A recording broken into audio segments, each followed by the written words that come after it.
Good afternoon, everyone. Welcome to the City of Sisters Planning Commission Workshop for Thursday, November 7th, 2024 at 4 p.m. I now call this meeting to order. Just a reminder, if you haven't already turned on your mic, please do so. And next item on the agenda is determination of a quorum. We've got 5 commissioners here, so therefore we do have a quorum. Adoption of the agenda. Do I hear a motion to adopt this afternoon's agenda? I move that we adopt the agenda as presented. I'll second. All those in favor? Aye. Motion passes. Visitor communication. This is the time provided for individuals wishing to address the Planning Commission regarding issues not already on the agenda. Do we have anyone in the gallery tonight that would like to speak on anything not on the agenda? Okay. All right, moving along, we'll go ahead and jump right into the workshop. Turn it over to staff. Thank you. Thank you, Chair Seymour. For the record, Matthew Martin, Principal Planner, City of Sisters. I'm joined here tonight both with Scott Woodford, Community Development Director, but also Fire Chief Tony Pryor and Fire Marshal Jeff Poehler from Sisters Camp Sherman Fire District.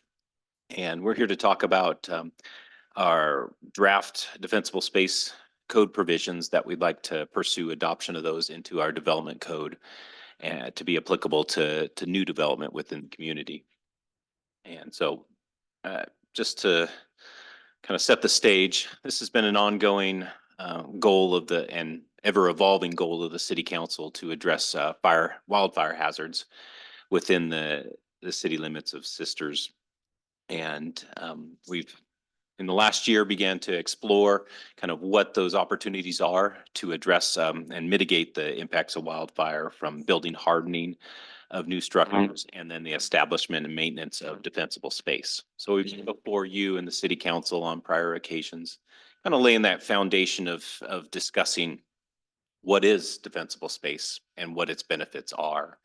And in following up on the City Council's goal is adopting and updating the defensible space code in the development code.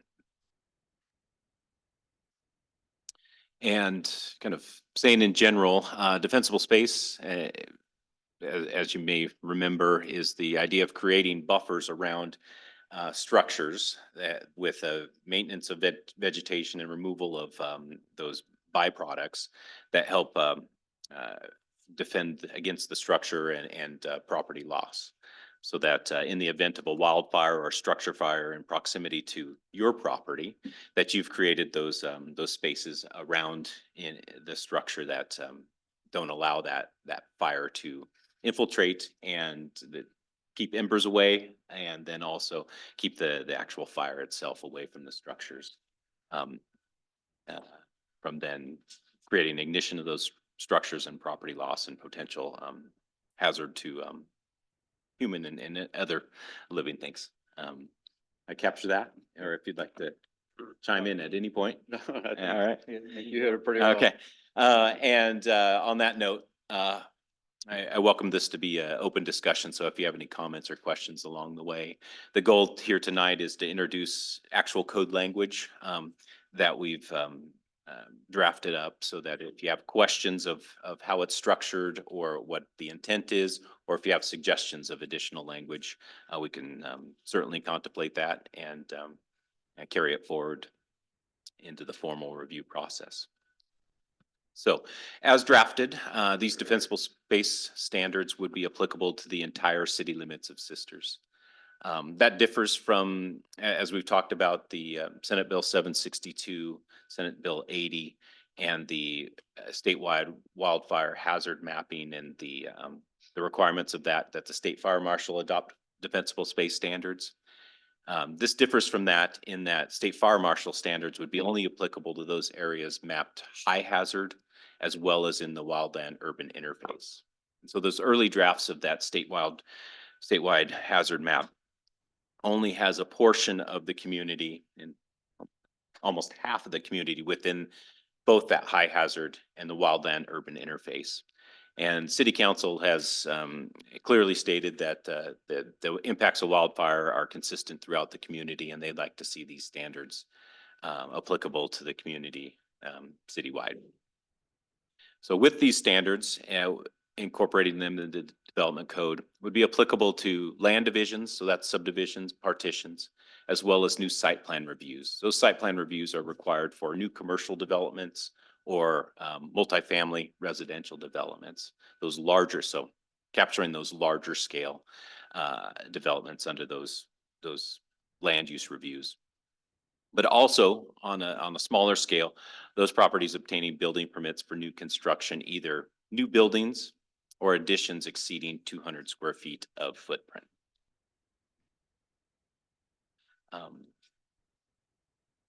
So within the code provisions is a requirement that fire prevention and control plans are submitted and developed and submitted as part of those land division and site plan review applications. And that includes additional details that are comparable, but also complementary to the application requirements for land divisions and site plan reviews. That's where we try to look at and get additional detail on access points, fire hydrant locations, the location and species of existing vegetation on the property, as well as those being introduced as new landscaping, and where that vegetation is located on the property as a whole. Matt, I had a couple questions here. Please. And I'm not sure if it's just because I'm a little unfamiliarity, but so this wouldn't pertain to any just single family homes. I see that on the next page, there's a couple pages here. So if there's a lot existing in the city today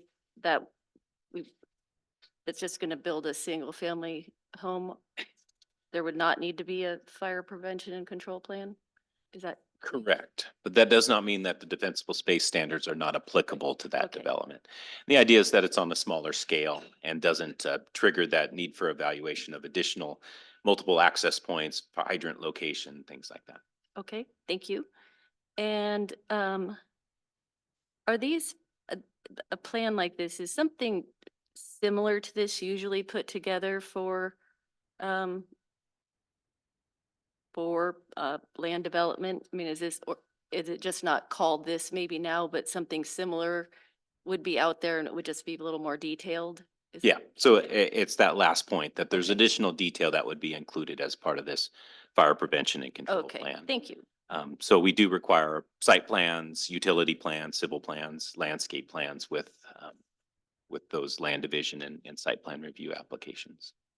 And I would add to that, when it comes to us, we add in water and access comments that go to that, and we look at the access part for fire prevention.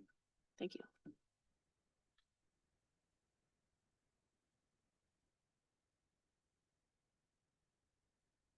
So within here is a list of prohibited species that cannot be included as part of, or prohibited plants that are found to be non-fire resistant or perhaps flammable, more flammable, that we want to be mindful of if those trees are to be retained or in close proximity. I say trees, other shrubs and grasses that are in proximity to the proposed development or included in a landscape plan to be introduced as part of the development. As you see, we have many of the species that are native to this area and popular and appreciated here in the community. That's not to say that we aren't looking to retain those species on properties and within the community, but it's only when they're in closer or close proximity to development. And so this will be important to understand that these prohibited species that we're looking to eliminate or maintain those prohibited plants that are significant, that are in close proximity to the structures in an appropriate manner, creating that distance and those defensible space from those species. So I don't have definitive facts on this, but I believe there are programs at the state and federal level which actually promote the planting of these native species as opposed to non-native species. And there are programs where you can achieve funding for that for your property. How's this going to work? I think it comes down to the layout of the property and the proposed development. So again, we're not saying that, that you can't have it, that it can't be introduced, but it may be, constrained if you have a smaller lot, so a 4,000 square foot lot. There may not be opportunity to stay within or beyond the required 30 feet from the new structure. Hmm. So there may not be that opportunity to pursue those programs in that configuration. Gotcha. Um, Okay. That's not to say if you have a larger acreage, if it's within a subdivision or a portion of the site that's beyond that 30 feet that we're focused on, that's on the property that we can't be looking at introducing some of these prohibited plants in those areas beyond the 30 feet. Has there been any pushback towards the state or the state's fire marshal's office regarding we're going to prohibit the state plant and the state tree? You can't plant the state tree or the state plant on your property? Well, we haven't engaged the state on these proposed amendments at this point. Knowing that this list is comparable to the city of Ashland, and maybe that's opportunity to pause that. As indicated in the staff report, we've looked for guidance from standards that have been drafted by the state fire marshal as part of the implementation of Senate Bill 762, as well as City of Ashland, known to be a leader in mitigating wildfire impacts and particular defensible space. And you'll see that this, if you were to compare the two, this prohibited plant list is it's just quite similar just to City of interest- Ashland. Just interesting. But I think we're back to is, those competing interests that we were just kind of talking about is what's the objectives of a community. And certainly we have a appreciation and an importance and programs to maintain those significant trees in the community. But also, where can we find avenues to mitigate the wildfire impacts in the community? And so striking a balance, and I really were focused on the area in most immediate proximity to structures. So we're not talking about eliminating all trees or taking out all any of these trees that are and species that are on this prohibited list. Eliminating those from your property, but maintaining them or at least being strategic in removing those that are in close proximity to buildings.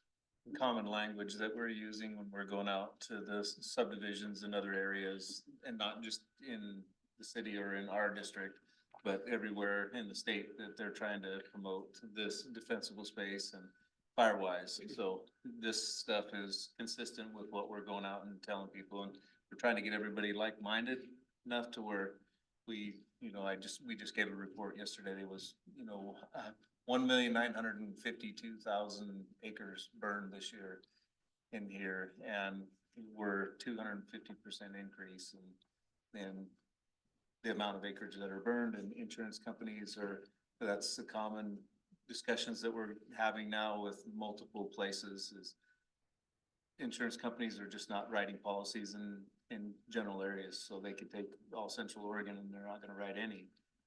We don't have opportunity to have that discussion with them yet, but our goal is for us to go in as an agency and be the leaders like what you guys are taking part in now.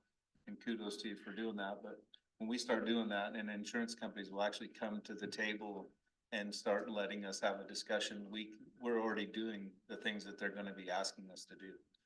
So potentially, we're looking for that avenue for the insurance companies to come back in here and say, yeah, we know that you guys have done your part already in here, and the community is fire adaptive, and we will start writing policies instead of saying you're either gonna have a 50, 60% increase in your policy, or we're just not gonna renew it. My question is, since I'm in the fire district, why isn't just the defensible space a requirement from the fire district? Why does it have to also be from the city? We just haven't adopted anything like that yet, so it may be something that we look at in the future. But the opportunity came up for us to do it with the city, and if it's successful and we start, maybe it's something that we look at, but You take, that's like like you talked about, you have certain things and trees that people want to have and they love to have.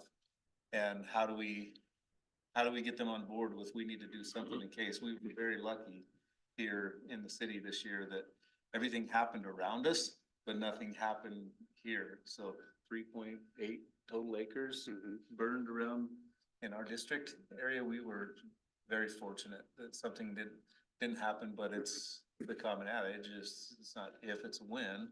So sometimes something is going to happen close, and the more proactive we are with doing this, the more chance we have of everybody's neighborhoods or something coming through the city and us being able to withstand it.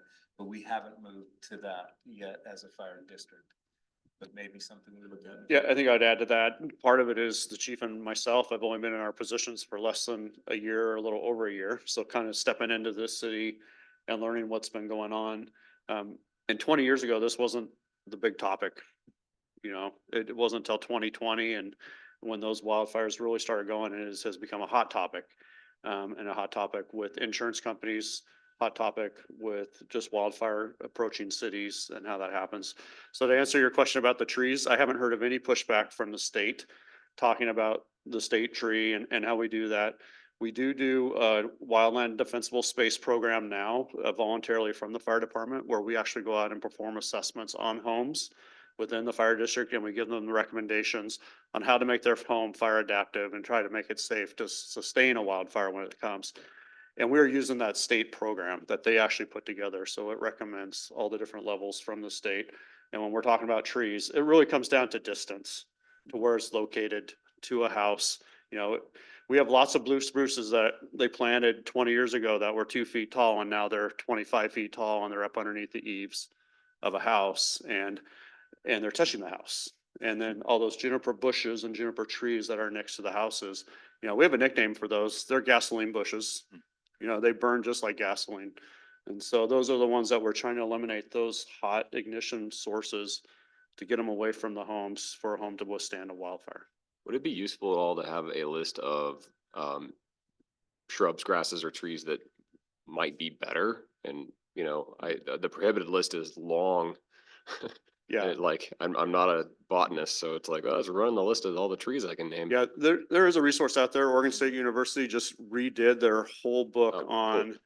on books and plants that are recommended for the high desert. And so when we do these educational seminars and when we meet with homeowners, we do provide that link or that book to them. Awesome. So they can look at those. And then one of my firefighters, Steven, he's actually working with the HOAs and working with the landscapers, trying to educate them on these plants, because they're going to Home Depot and buying junipers because they're cheap, you know, and they're easy to plant.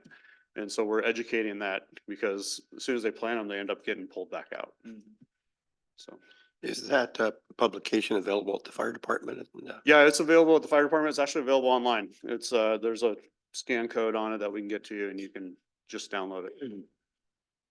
I would, from a staff standpoint, I think to get the community on board with this, you guys are gonna get pushback on this. There's no doubt. I would recommend putting together not just the prohibited, but to add to the approved at the state level, but also drought resistant and deer resistant, specifically for the City of Sisters, because we just did our landscape, and my wife, that's exactly what she was looking for. And we've got probably 4 out of the 8 of the shrubs that we just planted. Yeah. Because of those exact reasons. Yeah. So, Yeah, and it's a chance maybe that we get to come together with the contractors that are gonna be coming out to do these. And if we can get them also on board and say, hey, we recommend these are good options. And once they start getting those in different structures or places, then here's what it looks like, you know, those kind of things. That's what we'd like to start moving forward to. And then maybe it's easier to get everybody like-minded and people on board with that, and they've seen it on other places, and you say, yeah, it looks beautiful. yeah, and I think the city's gonna have to take the lead on that with respect to the grounds that they maintain. You know, you walk down Cascade, there's a lot of lavender. Actually, that's not lavender, that is, cat mint, M-I-N-T, cat mint, it looks like lavender. I stand corrected. But, and not to be drilling down too far, we want to be mindful, but yes, we certainly want to take the lead. But what we're kind of acknowledging that we're not saying that these species cannot be located within this community. It's just in their proximity, their location, relative to buildings. I know, So- Matt, but so- if you're But if getting we it have- from us, you're definitely gonna get it from the If- citizens. But it could be a good demonstration of the right species. But yes, so we certainly have. So when we talk about fire resistant plants within these code provisions, we will certainly be looking to this guide. And the city council acknowledged that this new guide was out. And so we can, we're going to cross-reference to make sure we're consistent with both lists and make these resources readily available and refer to them and refer customers and developers to this guide or that guidance. Okay, so when we're talking about the different species and prohibited, maybe that's the wrong terminology that we want to Discouraged might be a better word. discouraged, Discouraged, and certainly or flammable. Oh, or not. So it's the right terminology, maybe the right finesse in acknowledging. Prohibitive is pretty strong. What's that? Prohibitive is a pretty strong word. so. It is, but Surely where do you maybe. take the line? Yeah. You have to start somewhere. We make where you have rules. to kinda Yeah. do the line. I totally get where you're coming from. Yeah. We'll get that, but I think you're on the right track to start doing that. Yeah, but Setting a standard. duly noted. Okay, so kind of drilling down to what we're talking about within the defensible space area. And as this code is written, it really focuses on the first 30 feet around your buildings. Those buildings that are in excess of 200 square feet or new construction or those additions to existing structures. So what we're looking for is removal of all dead and dying vegetation because of course it's dry and needs to go. Then we're looking at new plantings within the first 30 feet. That's where we're talking about prohibiting those highly flammable vegetation that's on that list. So within that first 30 feet, we're going to be looking for the omission of any of those species on that prohibited plant list. Again, new vegetation can come in because again, we have, as Chief and I were talking about, we have competing interests with required landscaping and required preservation of significant trees. And so we want to make sure that these dovetail right. So within those new landscape plans, we're going to be looking for that additional vegetation, but the right materials and right species within those areas. So no plantings from that prohibited list within the first 30 feet of the structure. Noting that your property or a particular development site may not, the location of a structure may not have a full 30 feet perimeter around that structure. Setbacks in some areas are 5 feet from property line. So we're not expecting you to have influence over what your property or your neighbors do, but rather the influence that you have over your individual property. But as part of a larger development, such as a subdivision, all of those lots are going to collectively be maintaining these 30-foot buffers. Then within that initial 5 feet of the structure, that immediate area, that immediate ignition zone, that we're looking for removal of existing highly flammable species, as existing highly flammable or prohibited species within that 5 feet, with the exception of significant trees. And those by definition are diameter at breast height of 8 inches. So you can, within these closer areas, have those prohibited species of that size, but we're looking for those to be maintained properly, limbed up and away from the structures. And then no storage of combustible materials within 5 feet of the structure. And that can be your firewood, fuel, but all the way down to bark mulch and other landscape materials that have traditionally been applied that we need to move away from and turn towards more flame resistant or non-flammable materials like gravel or other material, hardscape. Gravel's gotten to be about the same cost as the bark mulch. Yeah. And then another design feature to emphasize is with fences. We're within that first 5 feet, we're looking for non-flammable materials, either metal or other improvements that create a gap between a wooden fence that may otherwise be around the perimeter or other portions of the property, but not within that 5 feet. Because as I've heard described by the industry, that wood fence can serve as a wick or a fuse. And once it catches fire, it can run all the way up to the structure, and then you have a structure fire. Whereas this 5 foot gap of other non-combustible materials as part of that fence can create that separation. Lahaina. Lahaina was like that. Also, the campfire, which was Paradise, California. If you look at the videos that were from that fire, as people were leaving, as fire engines were leaving, it was the fences that were on fire that were going house to house through there. So having that metal fire break in there to at least try to stop that from continuous to the house would be what we're looking for. And continuing on, we're looking to have those existing prohibited species or flammable species providing clearance from roofs and chimneys, a clearance of about 10 feet. So in the diagram, you're seeing the spacing from the tree to the eave line, as well as the spacing from the chimney opening to the tree itself provides that clearance that it's not, the flames can't run or flame length cannot reach the structure or limits that potential. And then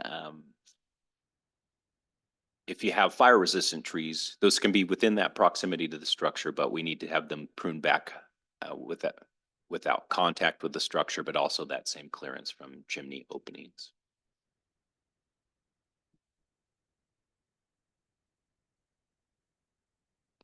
Now we're talking about the limiting try to get the right terminology, but a canopy jump or if you have a wildfire that the crowning that flames are and the fire is not jumping from tree to tree. So we need some separation of the canopy. So we're looking for a 10-foot clearance between the trees and the tops of trees to limit that crowning of the fire. Now, there are provisions in the code that if you have a cluster of trees on your property, we can look at that as one canopy structure. So we're not needing every tree to be spaced 10 feet, but rather if you have a grove of small trees or trees on the property, we look at that as one canopy structure.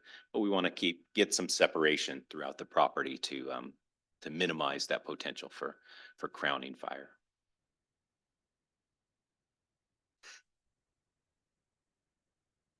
Then next phase is thinking about flame, that we have a ground fire that can then reach up into the tree vegetation, work your way up into the tree, and then you have a crown fire from there. So we're looking to limit the overall height of those shrubs, bushes, and grasses underneath the trees themselves.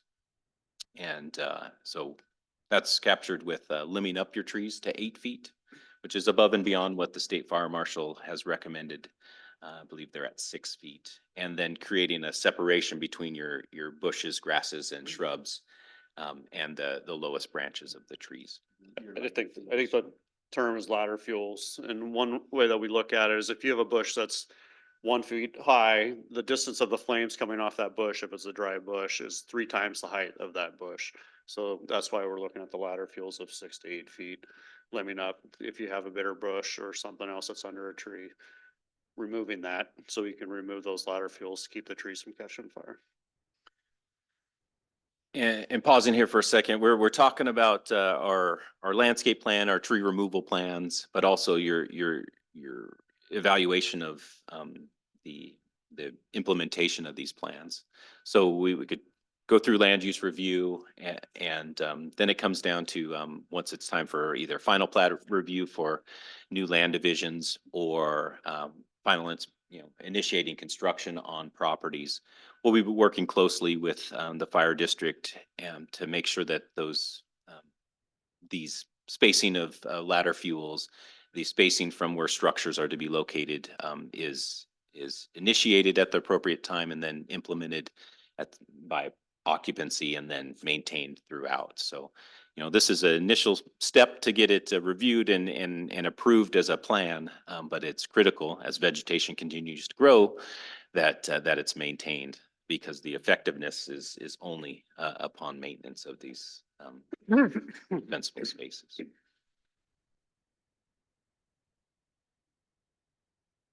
And the last two items on defensible space is regarding roofing material. If you're looking to either establish a new roof or replace in excess of 50%, the code's written with requiring a Class B roof. Kind of spoiler alert, the city council has recommended, and actually in our code, most Class B roofs are prohibited in the city limits and require a Class A. So Class A roofing material are those highly resistant materials such as asphalt shingles, metal roofing, clay, or other tile roofing materials. Whereas Class B can include shake and shingle roofs, even if treated materials. We've gone away from that here regionally, and we'll see this to be amended to require any new or replacement roofs to be Class A. I got a question about roofs. We talk about the materials and everything, but have we talked, about roof design, trying to get rid of some of those valleys that collect all the pine duff and that kind of thing? And gutters, we're not here, gutters are really not necessary unless it's like by a sidewalk or something. Because it catches all that pine duff and there's an opportunity for ice dams and those kinds of things that damage the roof anyway. So are we looking at like a new construction roof design, trying to minimize those valleys or anything like that? That'd be tough to do because of architectural stuff that people Right. like to do nowadays.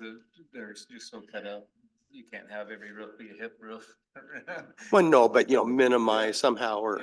Yeah, that would be nice, but the screening on the gutters is one of the things they talk about to keep those from piling up in there and to be able to, have somebody get up there and blow them off on a regular basis. That's a maintenance part that I think that Matt's going to is that takes some of the work and the onus on the homeowner or the people that own the structures, their landscaping or maintenance folks that go in there, but that would be really tough to do, I think, with the way people like their architectural designs of houses, but it's a good point. Yeah, I think that'd get into architectural design review and actually city adopting design standards that would be applicable in this case. Well, we have citywide. design That- standards, that- the old Western or whatever. I mean, to limited areas, but yeah, that may be challenging. But what you're stepping in towards is provisions of building hardening.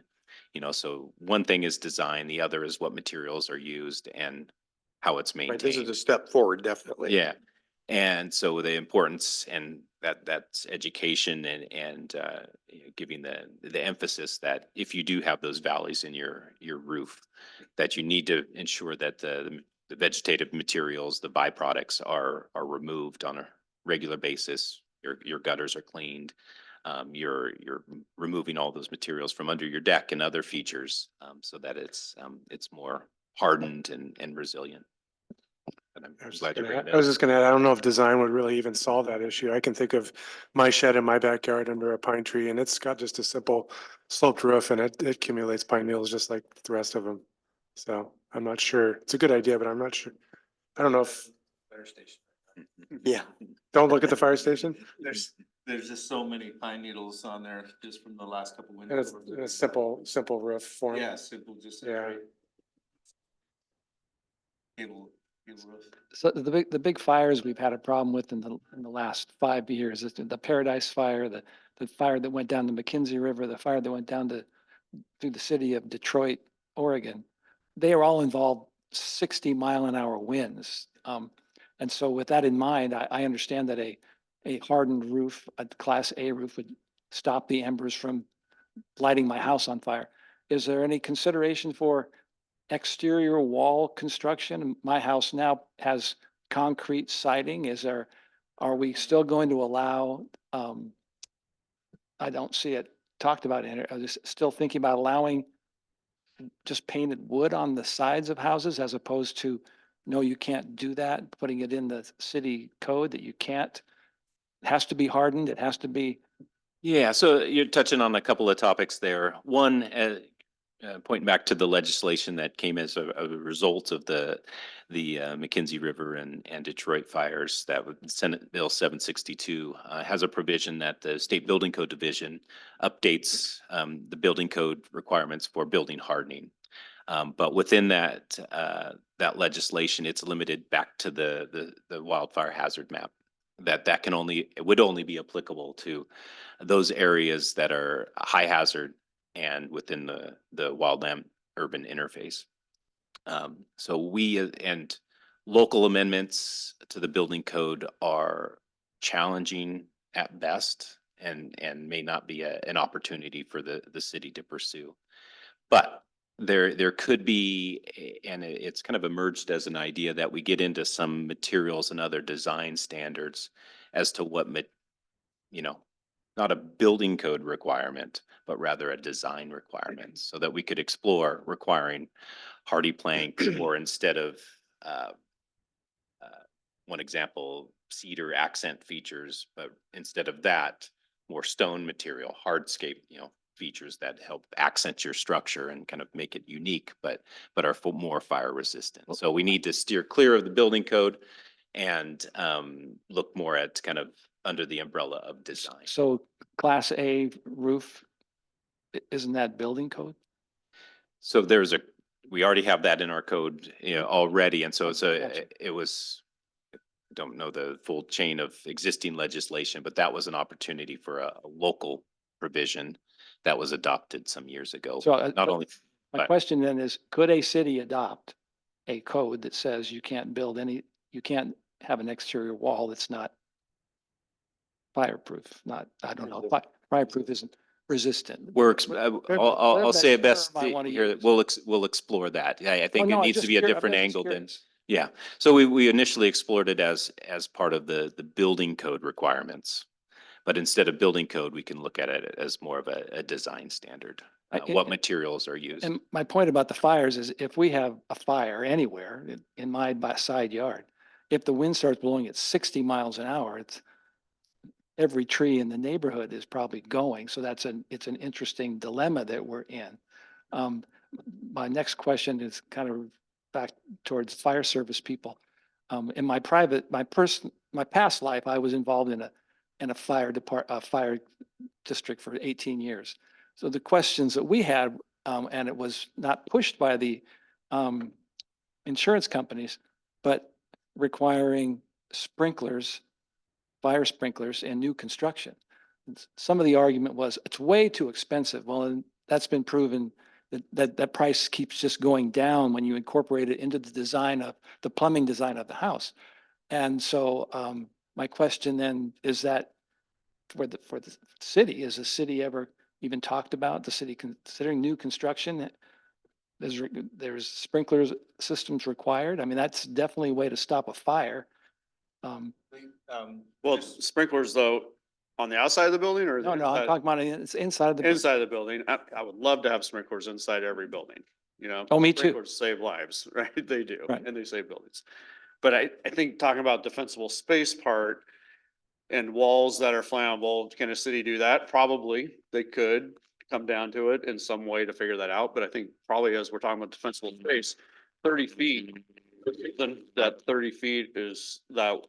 And it's Dr. Jack Cohen, who did a lot of studies in Canada with placing buildings next to forests that he lit on fire and created crown fires. And 30 feet was that near that magic number of, yes, a building might scorch, but it didn't necessarily catch fire and continue to burn when it was impacted by that flame length of a fire that was 30 feet away. Now, the issue with our houses that are catching on fire though, is we have vegetation that are sitting next to our house. And we know that the embers are what are gonna come in front of that flame front, right? The winds are pushing embers. And an ember is gonna hit the side of the house. and we can't stop that. We know it's gonna happen. And that ember's gonna drop to the ground. We want that ember to burn out. And it's only gonna do that if it's fallen into rock or it's fallen into dirt, it's fallen into something that's not combustible. Because if it's fallen into bark dust and you put wind on it, it's gonna catch fire, and it's gonna be, now you have flame impact on the side of your house, and now your house is gonna catch fire. But if it burns out, it doesn't. If you look at the houses in Lahaina that did stand, it was the ones that were surrounded with a defensible space of 0 to 5 feet with no vegetation. You know, all the other ones, they had vegetation next to them. If they catch fire, they're gonna put impact on your house, and eventually your house is gonna catch fire. So, And I would tag on to some of that too. You talked about walls, but the 60-mile-an-hour wind, if you've seen embers come in a 60-mile-an-hour wind, it blows down, it blows up, it blows every direction in that. So I would have you keep in mind soffit material too, so no open soffits and those kind of things, if you do decide to do those.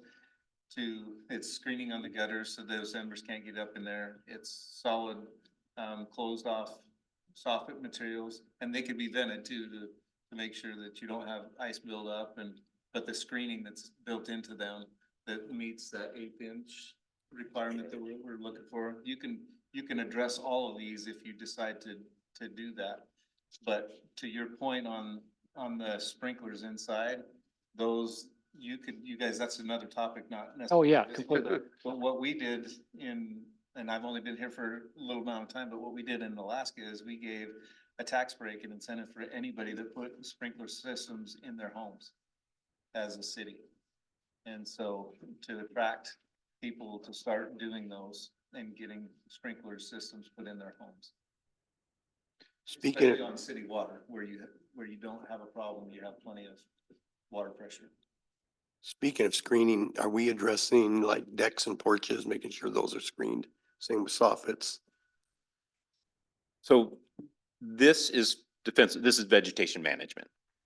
And I think what we're touching on through all of this conversation is the package of standards and policies that make a community more resilient. Defensible space is one aspect, building hardening is another, having systems in place for response to fires. And that as a collective makes a community more resilient in the event of a fire. So all good points. We're really just at this point in these amendments focused on the vegetation the creation of defensible space around structures. But to your point, Commissioner, that's an aspect of building hardening.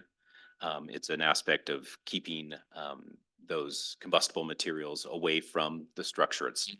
So not built in here, it's not looking at the design of the deck or the structure itself, but rather if you do have that deck, that you create that non-combustible area around it. Is that a separate project? Most of that falls under the building hardening aspect of it, and so we can continue to explore that. Yeah, are we gonna address that hopefully?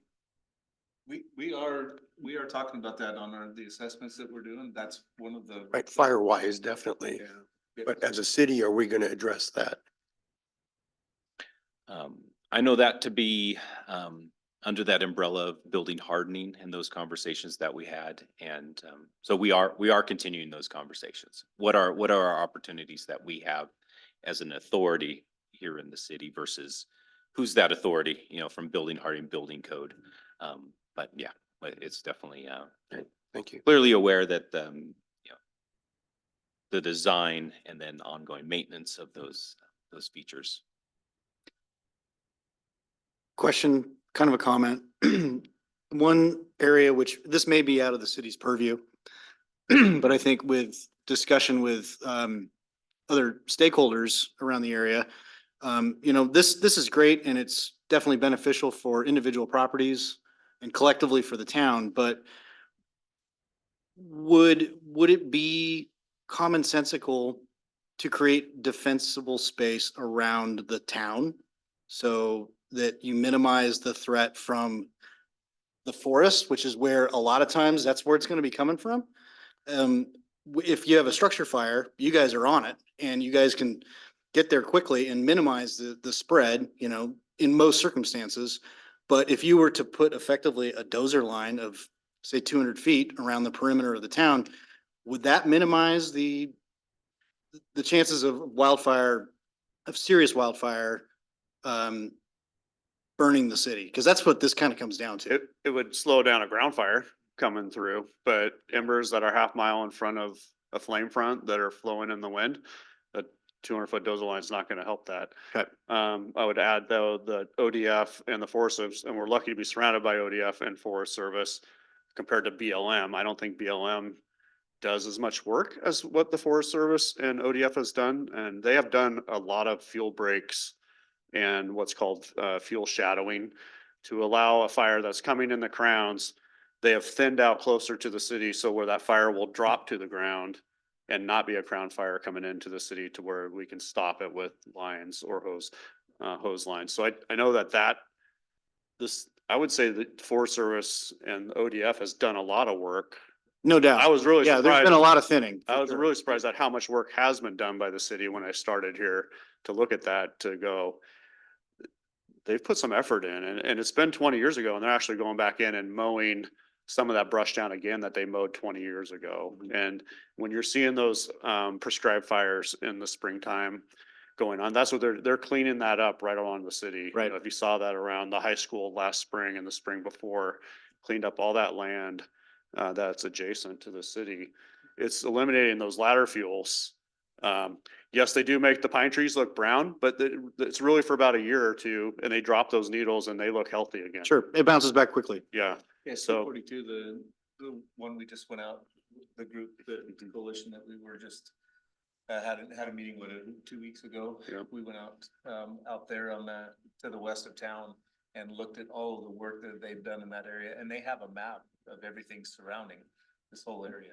And they're trying to but their permitting process, timing of it, people don't like the smoke, complain about the smoke when they Sure. do them, so they're doing the best they can to go their NEPA, all of their permit stuff ahead of time, but then it's staffing also, so there's a combination of things that are, if they had the staffing and things worked out perfect, they could probably be doing, I think they said 5 or 10% or 5 or 10 times the amount of what they're actually doing now, but things just don't align perfectly every time. Sure. But I think the work that they are, and we are having a great working relationship with them, of trying to do this thing holistically. And they have a great working relationship with each other, ODF and US Forest Service. They cross boundaries on each other when they're doing these fuels reduction projects right now. And they're tying into these large acre privately owned lands too, and tying in with grant money to get those fuels reduced. So I know they're doing a good job with that. I think, That's right to your point. They're doing that right outside of the city, trying to do what they can to minimize that community. And same with City of Sisters, just to continue on that. City of Sisters owns properties in particular on the south side of town, and there've been several fuel management projects just on that property that is adjacent to the current city limits as part of the resiliency plan in conjunction with the efforts by our state and federal partners. And then Deschutes County continues to provide, administer grant programs, because we've hit on the public lands, but then there's the private lands as well, in educating those property owners and providing financial opportunities to do the same type of work on those private lands. So across the landscape to improve the conditions. well, I was gonna say, the work that the Forest Service has done close to town, I think was quite apparent, west of town here on Highway 20, where we have a lot of, non-recreational campers. We've had several fires in the summer, but they stayed small. Yeah, they're easily contained because there wasn't all that, underbrush to carry it all over the place. So it's working. Yeah. And the wind and the timing and everything else at those times were in our favor. Favorable. Right. You know. Noting again that vegetation management is one sprock or one spoke of the wheel That we can control. that we can control. Okay, just a couple more quick slides and then open for additional discussion. So we brought forward a similar presentation in the package of amendments to the city council in October. They were generally in support of what we have drafted. Of course, this is just a preliminary draft. We need to go farther and ensure that it's fully integrated in the other aspects of our code, so that it functions properly. But their initial comments were, one, as previously noted, to require Class A instead of just Class B roofing materials. They also directed staff to review the Insurance Institute for Business and Home Safety standards. This is an outfit that does analysis and study into fire behavior and the resilience and opportunities to promote resilience of structures and defensible standards and building code standards to ensure that property is not lost, and if there is property damage, that it's minimized. So they go above and beyond what we have drafted here. Clearly, they're looking at the financial aspects of, and I guess the safety aspects of property loss related to fire. But so we'll explore what those standards are and see where there are opportunities to integrate in this code. And if there's a decision point, we'll bring it back to commission and council for those that direction on what's more agreeable from a policy standpoint. But one example is under the standards that we have drafted, you can have some vegetative material within that 5-foot ignition zone or immediate area, whereas the IBHS promotes having no vegetative material within that area. No vegetation, clearly less flammable. So it's finding where that balance is. But a point that was made at council was that, yes, you can have fire resistant vegetation, but at some point, if not properly maintained, it can become dry and more flammable, and therefore a hazard that it wasn't necessarily intended or expected to be when planted. So we'll look into that. And similarly, as we've talked about, we have an updated fire resistant plant for home landscaping guide that with this latest iteration, we can look at where that's changed based on better understanding of flammability, and make sure that our prohibited, however we name it, what that list, what it incorporates to ensure that it's provides opportunity for landscaping, but also addresses that hazard associated with flammable species. So with that, further dialogue, questions, comments to consider as we move forward with the project.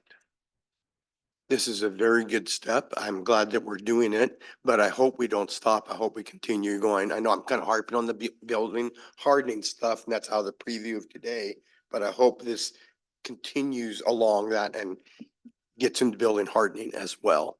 It's great, the defensible space, but the ember storms and stuff, that gets It's clear from the city, speaking on behalf of the city council, that they're interested in seeing where those opportunities are. I stopped short of saying how far we can go, but looking at those opportunities related to building hardening. So we've had multiple conversations. We'll continue to have those. I hope our new counselors will take that.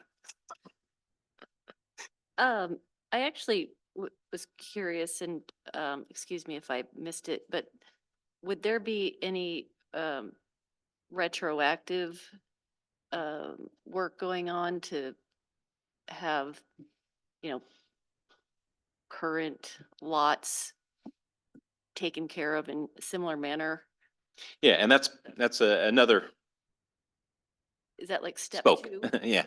Like, So we're focusing first on this project on the development code and related to new development. So Yep, we want to sure. put up a new wall of defense, so to speak, for new development. Then we have another opportunity in our municipal code, a different set of standards to look at existing sites. Okay. I think we've had discussions here on trees, and so we can talk about trees associated with development, trees as part of existing development. So that would be another exercise in working with, looking at how we can get existing development standards associated with those. But we want to start with new and then pivot to existing. Great, thank you. I'll note that that may not, we'll certainly keep you updated, but any change, whereas amendments to the development code, there's a required path through the planning commission for recommendation. With municipal code, there isn't that requirement, so that would be only an adoption by city council, but we certainly would keep you informed of that conversation.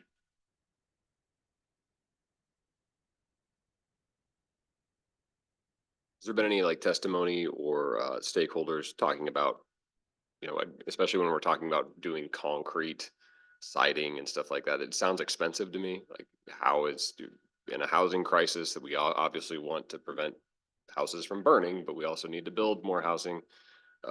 You know, are we at least keeping like part of one eye on that aspect of it? Like, is there like an economical handbook for, hey, here's an affordable way to fireproof your house, that type of thing, I guess? Those economic impacts have been studied. I don't have that readily Yeah. available here, but throughout this, we've had conversations with the building division.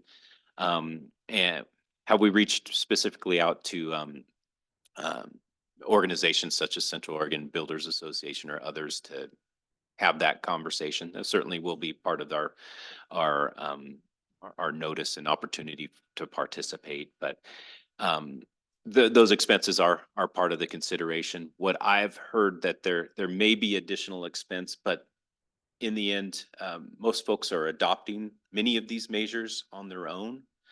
From, again, composite roofs are typical in new construction from the durability. So that's something that's already been incorporated into construction, as is hardy plank or other Well, insurance materials. coming down would wipe out a lot of it. And that certainly is another aspect where you're balancing what your financial impacts or considerations are. Overall, I understand that there may be a bit additional expense, but not considerable as it relates to building hardening. But yeah, we'll definitely have that in mind. Thank you for your diligence in putting this all together. Happy to do it. I want to thank everybody for the comments and questions and your involvement from the fire district. Built into this code is a necessary cooperation or collaboration between the fire district and the city. It's unique that the fire district is a district and not a department of the city, so it's important to have you here with us and a partner in this process. So thank you for that. Every time guys like you show up, I learn something new. Yeah. It's really fun. So I will leave it at that. We'll be back for more conversation in the formal review process in the coming year. So thank you. It's 2 minutes left. You know, Any additional questions, comments, commissioners? Okay. Thanks, everybody. Much appreciated. Thank you. yeah. Any staff or commissioner comments unrelated?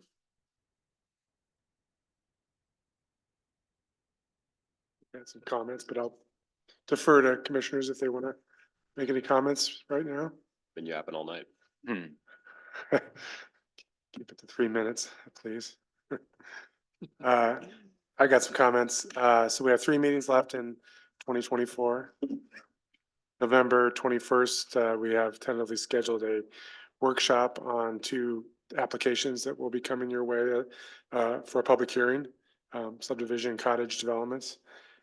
So it's our intent to kind of do a walkthrough on what the requirements are, what the applicable code standards are with those, as well as give you kind of the details on what the proposal is, like we've done with some other development Will projects. it be at 4 o'clock? It would be at 4 o'clock, yeah. Again, you know, we've done a few of these in the past where we just kind of, it's your opportunity to ask questions about the project in order to understand and evaluate it later at a public hearing, but not to discuss the merits just yet. So you'll have to sit on your hands a little bit. What are you looking at me for? Well, you're gonna be gone anyway, so I don't have to worry about you. And then December 5th, we'll, if everything lines up appropriately, we'll have the public hearing on both those projects. And then December 19th, we'll hold that out for, in case there's any continuance of those projects. If not, then we could just use it as a chance to celebrate the holidays, get together, talk about accomplishments, talk about, goals for the future, and celebrate some of our departing members. We have three members that are going to be leaving us. So it's our opportunity to say thanks to them and celebrate them. On December 5th, you said public hearing. Is that gonna be 5:30 instead of 4? That would be at 5:30. Yes. These are two projects on Larch. Yes. Well, they front Adams, but they're using the name Larch Street Commons. Because Adams Street Commons was already taken, so Oh. they've switched. So then in addition to that, you guys have gotten emails about the volunteer appreciation party on November 19th at the firehouse from 11:30 to 1. Just an opportunity also to hear from your fellow volunteers from other boards and commissions, to hear what they've done and share their accomplishments, and also talk about any goals you might have for 2025, which council will be there to hear and consider requests and how they might affect council goals, goal making that starts in February. So Jeff, I don't know if Rebecca Green has contacted you at all about maybe presenting at that meeting, kind of in this, before that meeting, we can help out about, we haven't had an opportunity really to talk about what our goals are. You're probably not even thinking about that because you're you're leaving. His goal is Um, done. But I think Still happy to, we're gonna ask still you, happy to give input, but if you're gonna be there, I think we'd ask you to at least present what the accomplishments. for sure, I will. I'm planning on it. Help you out with that. And if you guys think of any, those that'll be, extending into the 2025, if you can think of any goals you want to share with me, I can pass them on to Jeff and we can present them at that get together. So. Congratulations, Karen, for your win yesterday. We'll miss you. We'll miss you, Tom, and we'll miss you, Jeff, but we don't have to say that yet. We'll have other opportunities. Speaking They of, can start early. So do you want lots of, lots of fuss? Oh, no, actually, I don't really like fuss. Thank you. Okay. so a reminder to rest of the commissioners or the commission that Friday is the due date for applications for, new commissioners. So make sure you be talking to your friends. Have we had a very good amount of people apply? Just within the last week, we started getting more. So thank you for any efforts that you guys have had to pass on the word, and it's worked. So I think we'll have a pool of candidates this time. Good. Yeah, thank you for that. Matt, Carol, any comments? Okay. That's it for us. Thank you. Okay. Anything from the commission? All right. Thanks, everybody. We're adjourned.